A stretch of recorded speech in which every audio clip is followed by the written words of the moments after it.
చాలా వీడియోస్లో చెప్పాను కదా, నేనైతే ఫస్ట్ తడిపేసి ఐరన్ చేసుకుంటానని.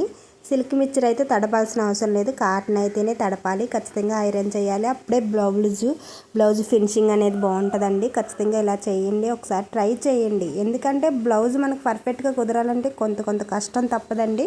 ఇప్పుడైతే లైనింగ్స్ ఉన్నాయి కదా, ఐరన్ చేసేసుకుంటున్నాను. ఫస్ట్ ఏంటంటే బ్లౌజ్ కోసం మనం ఖచ్చితంగా నేర్చుకోవాలి అని ఒక ఆలోచన ఉంటే ఖచ్చితంగా నేర్చుకోవచ్చు, పర్ఫెక్ట్గా నేర్చుకోవచ్చు. ఓపికతో నేర్చుకోండి, ఎవరైనా పర్ఫెక్ట్గా కుడతారు. ఎవరికైనా బ్లౌజ్ నేర్చుకోవాలనిపిస్తే యూట్యూబ్లోనే ఉన్నాయి వీడియోస్ అనేవి, చూసుకుంటూ కూడా నేర్చుకోవచ్చు. నేనైతే యూట్యూబ్లోనే నేర్చుకున్నానని చాలా వీడియోస్లో అయితే చెప్పాను కదా. ఇప్పుడైతే మంచిగా మామూలుగా తేలిగ్గా కట్ చేసుకునే విధంగా ఎలా కట్ చేసుకోవాలో చూపిస్తాను. బ్లౌజ్ కటింగ్ అంటేనే కన్ఫ్యూజ్ అయిపోతుంటారు. ఫస్ట్ ఎక్కడ ఏది పెట్టాలి, చెస్ట్ లూజ్ ఎంత పెట్టాలని తెలియదు కదా. ఫస్ట్ మనం బ్లౌజ్ కటింగ్ అనేది సింపుల్గా ఎలా చేసుకోవచ్చో చూపిస్తాను. ఫస్ట్ అయితే ఈ బ్లాక్ క్లాత్ ఉంది కదా, ఇదైతే మనకి మీటర్ క్లాత్ తీసుకున్నాను నేను. కస్టమర్ తెచ్చారు, బ్లాక్ బుక్ అనమాట, కాటన్ మీటర్ క్లాత్ 34 సైజు ఈ బ్లౌజ్ నేను చూపిస్తున్నాను కదా. నడుము లూజ్ వచ్చేసి 34 సైజు. నడుము లూజు మనకి కావాల్సింది లెంత్, బ్లౌజు ఫుల్ లెంత్, నడుము ఫుల్ లెంత్ వచ్చేసి 34 ఇంచులు వచ్చింది. చూపిస్తున్నాను చూడండి ఒకసారి. ఈ 34 ఇంచుల్లో మనం 4 భాగాలు చేసుకుంటే 8.5 వచ్చిద్ది అనమాట. 2 భాగాలు చేస్తే 17 వచ్చిద్ది, 4 భాగాలు చేస్తే 8.5 వచ్చిద్ది. కాజా పట్టీ అనేది లెక్కలేదండి, మడిచేసి కొలత అనేది తీసుకోవాలి. 4 మడతల మీద చూస్తున్నాను చూడండి, 8.5 అయితే వచ్చింది. 8.5 వచ్చింది కాబట్టి బ్లౌజు మనమైతే క్లాత్ అనేది రెడీ చేసుకుందాం. 28, 30, 29 అలాగొస్తే చిన్న సైజు బ్లౌజు, 31, 32 అలాగొస్తే పెద్ద సైజు బ్లౌజు. ఇప్పుడు ఈ సైజు ఎంత వచ్చింది, 34 ఇంచులు వచ్చింది. ఈ 34 ఇంచుని 2 భాగాలు చేస్తే 17 ఇంచులు వచ్చింది. 17 ఇంచులు, దీన్ని 2 భాగాలు చేస్తే 8.5 అయితే వచ్చింది మనకి. ఇది ఫుల్ లూజ్ అనమాట, మొత్తం చుట్టూరు లూజు 34 ఇంచులు. 4 భాగాలు చేస్తే 8.5 వచ్చింది. 8.5 ఇక్కడ పెట్టేసుకొని ఒక 1 ఇంచ్ ఏమో డాట్స్ కోసం, 1.5 ఖర్చు కోసం పెట్టేసుకున్నాను కదా. ఇప్పుడు వచ్చేసి ఏంటంటే బ్లౌజ్ ఫుల్ లెంత్ తీసుకోవాలి.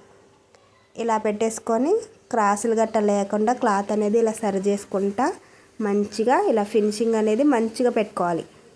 ఇక్కడ షోల్డర్ దగ్గర నుంచి కింద వరకు 13.5 ఇంచులు అయితే వచ్చింది నాకు. 13.5 ఒక 1 ఇంచ్ కలుపుకొని 14.5 ఇంచులు అయితే ఇక్కడ పెడుతున్నాను. బ్లౌజ్ ఫుల్ లెంత్ వచ్చేసి 14.5. పెద్ద సైజు బ్లౌజ్ కాబట్టి 14.5 పెట్టుకోవచ్చు మనం. కస్టమర్ ఏమైనా తగ్గిమంటే తగ్గించుకోవాలి, పెంచమంటే పెంచుకోవాలన్నమాట. ఇప్పుడు వచ్చేసి స్కేల్తో ఇలా గీత అయితే నీట్గా గీసేసుకోండి.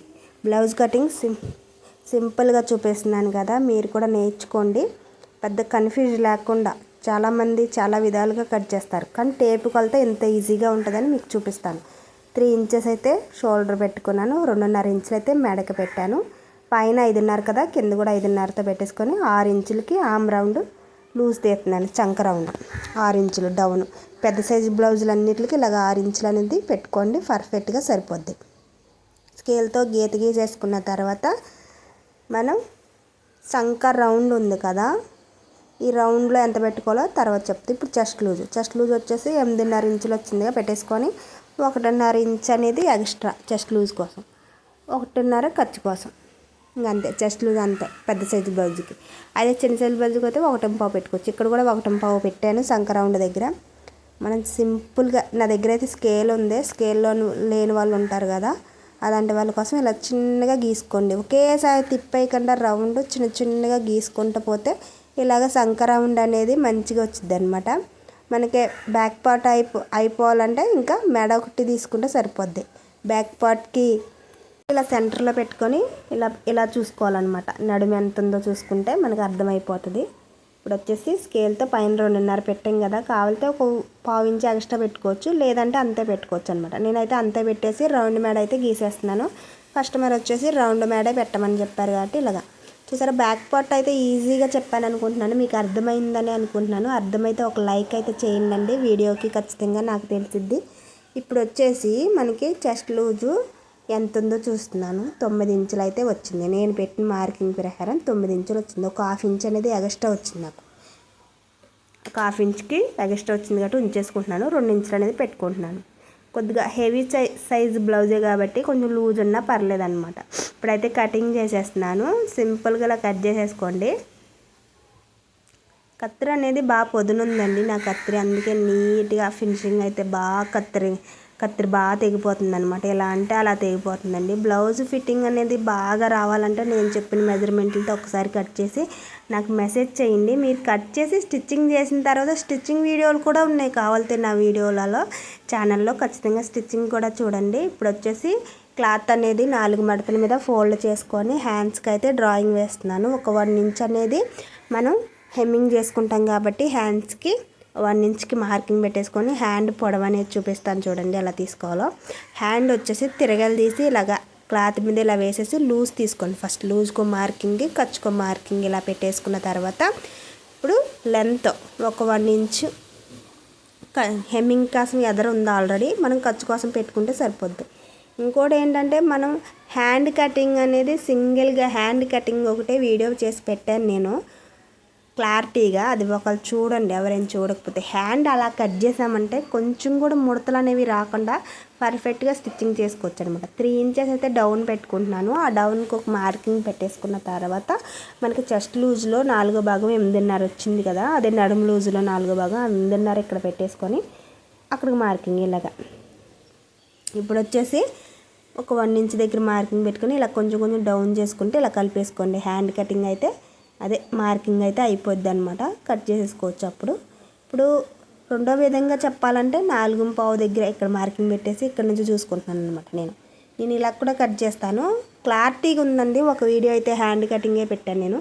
హ్యాండ్స్ దగ్గర ముడతలు రాకుండా ఉండాలంటే బ్లౌజు హ్యాండ్స్ ఇలా కట్ చేయండి ఒకసారి మీరు మంచిగా.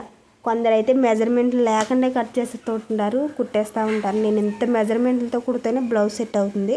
ఒక్కొక్కరు అయితే మేము బాగా కుడతామని చాలా వీడియోస్లో చెప్తుంటారు. వీడియోస్లలో మెజర్మెంట్లు టేప్ యూజ్ చేయకుండా కటింగ్ అయితే చూపిస్తారండి, కానీ అది అబద్ధం. ఖచ్చితంగా వాళ్ళు వెనకైతే టేప్తోనే కత్తిరిస్తారు.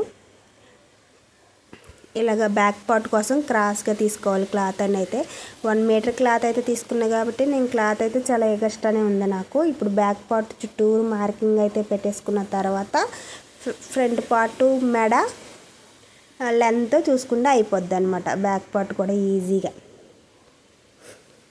చాలామందికి ఫ్రంట్ పార్ట్ దగ్గర చాలా డౌట్స్ వస్తాయండి. మెడ దగ్గర మెడకేం పైకి వచ్చేస్తూ ఉంటుంది, కానీ 7.5 పెట్టుకోవచ్చు అనమాట. 7.5 అంటున్నా, 6.5 పెట్టుకోవచ్చండి మెడ లెంత్ కొలత లేకుండా బ్లౌజ్కి. ఇక్కడ మార్కింగ్ సరిపోయింది. 4వ హుక్స్ దగ్గర మార్కింగ్ పెట్టేసుకున్న తర్వాత లెంత్ ఇలా పట్టుకుంటే సరిపోయింది కరెక్ట్గా. కానీ నేను ఒక 1/2 ఇంచ్ అనేది కిందకి డ్రాయింగ్ చేశాను, ఎందుకంటే ఖర్చు కోసం ఇలాగా. ఇప్పుడు ఫ్రంట్ పార్ట్ లోత్ అనమాట ఒక 1/2 ఇంచు 1/4 ఇంచుతో తీసుకొచ్చి ఇలాగా రౌండ్ మెడ ఇలా గీసేసుకోవచ్చు. చుట్టూరితో ఇలా కట్ చేసేసుకోండి. షేప్ అనేది ఖచ్చితంగా ఇలాగ క్రాస్గా రావాలన్నమాట. ఫ్రంట్ పార్ట్ కింద ఉంది కదా ఈ షేపు, ఫ్రంట్ పార్ట్ లోతు కూడా కత్తిరి పెట్టామంటే లేపకూడదు అనమాట. పైకి లేపకుండా ఇలా కత్తిరించేసుకుంటూ ఉండాలి. ఇది వచ్చేసి కాటన్ బ్లౌజ్ అండి, సింపుల్గా ఉంటుందని ఈ బ్లౌజ్ కటింగ్ అయితే చూపిస్తున్నాను. బ్లౌజ్ కటింగ్ చూసారు కదా, మీకు అర్థమైతే ఖచ్చితంగా లైక్ చేయండి. నాకు కూడా అర్థమైద్దని, మీకు అర్థమైందని నాకు అర్థమైద్ది.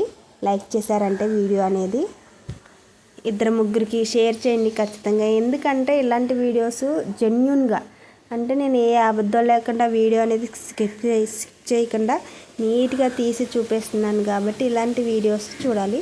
కొంతమంది ఏంటంటే వీడియో అనేది కటింగ్ చేసేస్తూ ఉంటారు, కట్ చేసేసి చూపిస్తూ ఉంటారు. అలా కాకుండా పూర్తి డీటెయిల్స్ మొత్తం పూర్తిగా చెప్పాను అనుకుంటున్నాను. థ్యాంక్స్ అండి వీడియో మొత్తం చూసినందుకు.